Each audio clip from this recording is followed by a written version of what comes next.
Good morning! It's Monday and my work is at 1 o'clock pero I need to leave early para makaabot sa dalawang bus. Otherwise, malilate ako. Dito kasi sa Canada, meron talagang oras ng bus every 15 or 30 minutes. So, kailangan nasa bus stop ka na ng let's say 11 o 11:10 para hindi ka malate. Otherwise, maghihintay ka uli ng 15 minutes. So, late ka na nun para sa second bus uli. Kasi hindi mo na maabutan yung second bus.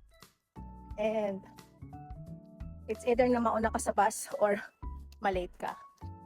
Kaya ayan, Monday. So, back to work. Ganda ng araw today. So, see you mamaya. Paglabas ko ng work kasi ang work is from 1 to 5. Part-time. I don't mind. So, see you later paglabas ko ng work. Bye!